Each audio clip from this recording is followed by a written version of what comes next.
मित्रों, समय बहुत अमूल्य है।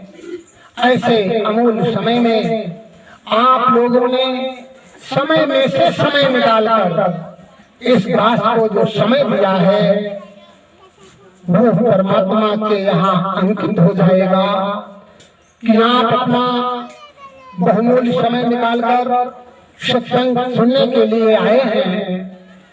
ये बहुत बड़ा काम है, इस काम को छोटा मत समझना। मन क्या है? मन को कभी कोई सत्संग पसंद नहीं है। मन को नाच नौटंकी ढोला ढकेला पसंद है। मन को सांसारिक वस्तुएं पसंद है और मन सदैव सुख चाहता है। मित्रों, मन सुख रहने के लिए संसार के भोगों को भोगता है, लेकिन संसार के भोगों से मन सुख हो सकता है, आपको आनंद मिल सकता है, लेकिन आपके अंदर शांति नहीं मिल सकती। कितना भी धन कमा लीजिए, कितना भी कोठे और बड़ोठे पैदा कर लीजिए, बना लीजिए, लेकिन अगर शांति उत्पन्न नहीं हो पाई तो वो सब बेकार है। मित्रों, मेहनत करिए, दिन भर खूब मेहनत करिए, सुबह जल्दी जागिए, बच्चों को जल्दी उठाइए। पढ़ने वाले बच्चे हैं उनको शीघ्र पढ़ाइए और कहिए जल्दी पढ़िए, उठ जाइए। और आप लोग जल्दी खेत में पहुंच करके खूब मेहनत करिए। शाम को घर में आइए, अपने बच्चों पर नजर डालिए। अपने माँ बाप, बहन बेटे और जो अर्धांगिनी है उसके बीच में बैठ करके कुछ शब्द बोलिए। सदैव फोन पे बिजी मत रहिए, थोड़ा समय घर में बैठ करके भी निकाल लीजिए। जो यहाँ बताया गया है 2 मिनट घर में बच्चों को जरूर बताना, बहुओं को बताना, घर में बताना, अपनी बात को शेयर करना। और सत्संग की जहाँ भी सत्संग हो वहाँ थोड़ा समय निकाल करके आप लोग जरूर वहाँ पहुँचे। मित्रों, देखिए, आप लोग कहते हैं जो दसवां अंक है वो परमात्मा का अंक है। मित्रों, लेकिन दसवां अंक क्या है? आपका समय है। मैं आपका धन नहीं लेना चाहता, मैं आपका संपत्ति नहीं लेना चाहता, मैं आपका कोई भी प्रकार का दसवां अंक नहीं लेना चाहता। मित्रों, जो आपका समय है वो दसवां अंक निकाल लीजिए। 24 घंटे में दसवां अंक जो है लगभग 2.5 घंटा हुआ। नियम की बात है, न्याय संगत बात है। 24 घंटे में परमात्मा का भजन 2.5 घंटा करिए। अगर 2.5 घंटा का भी समय नहीं है मित्रों तो ध्यान देना, 1 महीने में 2.5 घंटा का समय अवश्य निकाल लीजिए। 1 महीने में हर 17 तारीख, महीने की हर 17 तारीख में भुगियापुर आश्रम पर 2.5 घंटा का सत्संग होता है।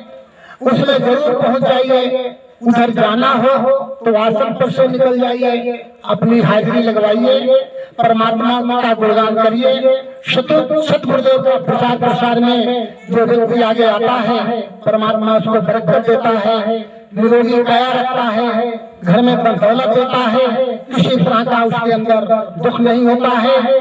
मित्रों, अब हम बस 5 मिनट अपनी माताओं और देवियों से भी बात करना चाहूंगा।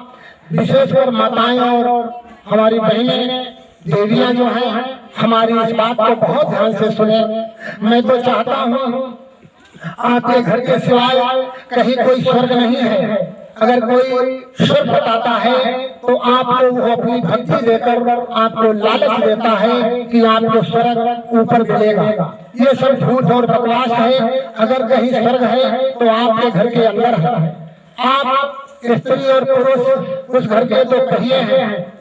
आप चाहें घर को नरक बना लीजिए और चाहे घर को स्वर्ग बना लीजिए। आप उड़ते हुए पक्षी के 2 पखने हैं, स्त्री और पुरुष। अगर एक पखना कमजोर हो गया तो वो पक्षी उड़ नहीं पाएगा, वो पक्षी चल नहीं पाएगा, अपने एक दाना को चुगने में परेशान हो जाएगा। तो आपका कोई भी एक पर कमजोर न होने पाए। मित्र, ध्यान देना, हमारी माताएं और बहनें ये मत समझ लेना कि उन्होंने तो वो बताया था कि कोई पर कमजोर न होने पाए तो अपने शौहर की, अपने पति और परमेश्वर की कम खाना ही बंद कर देना कि मेरा पर क्या तुमसे कमजोर है जो तुम कहते हो? हम कोई कमजोर नहीं है, हम आपको जवाब देंगे। ये आपकी गलत भावना है। मेरी माताएं और बहनों, ध्यान देना, अभी आप लोगों ने एक व्रत रखा होगा जिसको करवा चौथ कहते हैं। करवा चौथ पर हमारी माताएं बहनें वो सभी पूजनीय हैं, प्रणाम करने के योग्य हैं, जिन्होंने ये व्रत रखा कि हमारे शौहर, हमारे पति और परमेश्वर की जिंदगी बढ़े। वो जिंदगी बढ़ने के लिए करवा का व्रत उन्होंने रखा, दिन भर भोजन नहीं किया और चंद्रमा जब निकलने को हुई तब उन्होंने अपना व्रत तोड़ा। इतना निष्ठा और ईमानदारी से व्रत रखा। मैं तो कहता हूँ मेरी बेटियों ध्यान देना, एक व्रत की बात नहीं, अगर आपने एक व्रत रख लिया और 364 दिन वही झकझोर, वही गाली गलौज, वही आपाधापी, वही लड़ाई झंझट, आपके करवा चौथ सब बेकार है। करवा चौथ अगर रखना है तो पूरे दिन रखिए, 24 घंटे रखिए, अपने पति और परमेश्वर की सेवा करिए, उनके बताए हुए मार्ग पर चलिए, उनकी आवाज से कभी भी अपनी आवाज को तेज मत होने दीजिए, क्योंकि अगर उनकी आवाज से आपकी आवाज तेज हो गई तो आप नरक की गामिनी होगी और नरक वासिनी होगी। मेरी माताएं और बहनों ध्यान देना, संतोष उसी में करना जो आपके शौहर करते हैं, उनके काम और काज पर, उनके रकाब और तकाब पर, उनके पैसे पर गर्व करना कि जो कुछ है हम उसमें संतुष्ट हैं।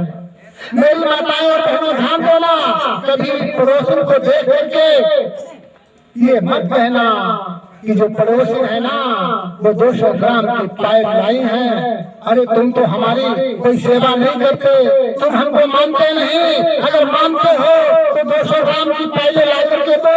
अब बेचारा क्या करता है, पैसा नहीं है, उधार लाता है, ब्याज चलता है, आपको पाइलें पहनाता है, फिर क्या होता है, वो पच मरता है, ब्याज को उतारता है। अगर ऐसी कहीं भावना आ गई मेरी बहनों तो आपको नरक मिलेगा, आप अपने घर को स्वर्ग नहीं बना सकती। अगर स्वर्ग बनाना है तो अपने शौहर की बात को मानना है, अपने बच्चों में शिक्षा देना है।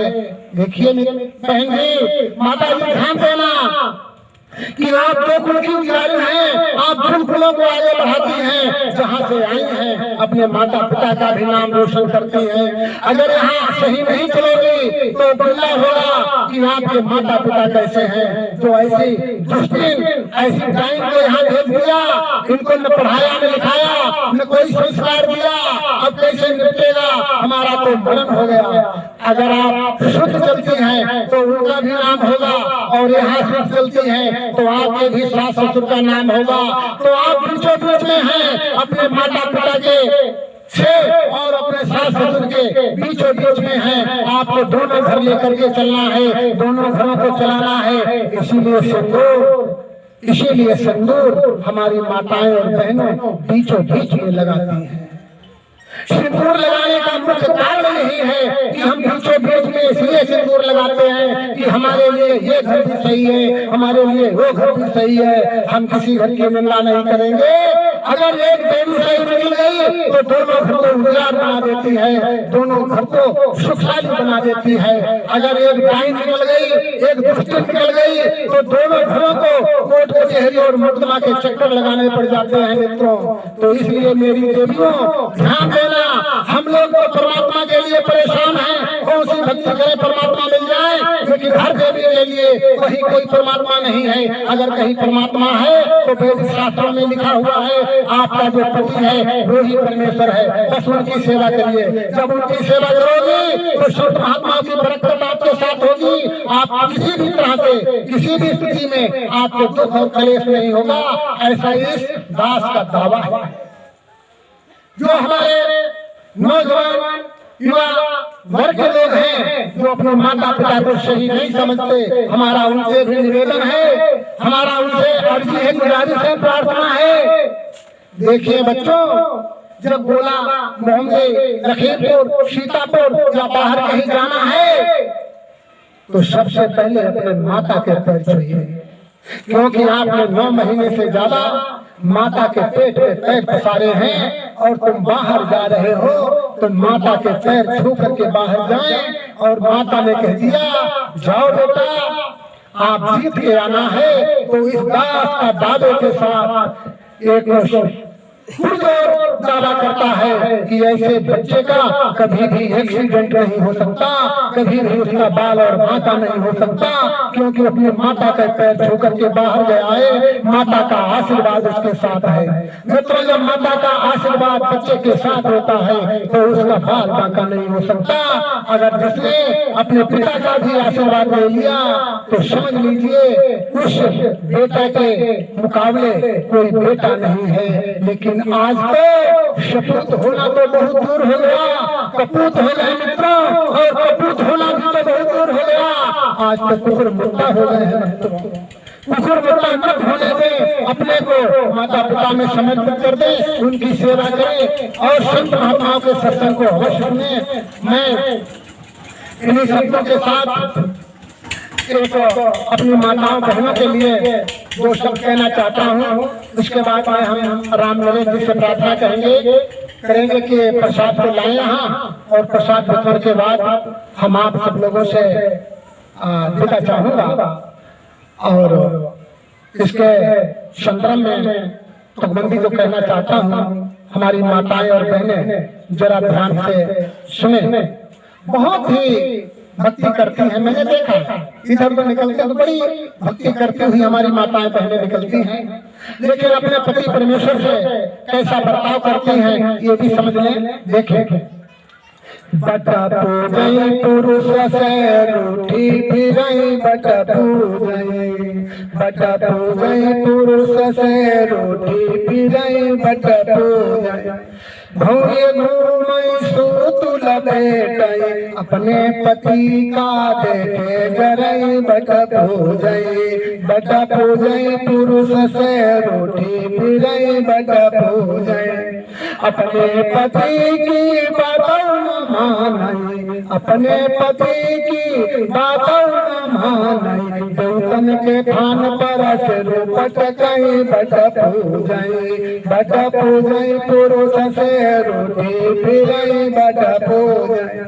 अपने पति का भूख न मारई, अपने पति का भूख न मारई, देवतन का पूरी पिटवा करई, बटा पूजई, बटा पूजई पुरुष से रूठी फिरई, बटा पूजई अपने पति का पानी न देवई, अपने पति का पानी न देवई, शिव पूजन की कोई तैयारी करई, बटा पूजई, बटा पूजई पुरुष से रूठी फिरई, बटा पूजई अपने पति के कपड़ों न छाटई, अपने पति के कपड़ों न छाटई, देवतन के पाई सब को छुई करई, बटा पूजई, बटा पूजई पुरुष से रूठी फिरई, बटा पूजई बरते रहे लार माई घूटई, बरते रहे लार माई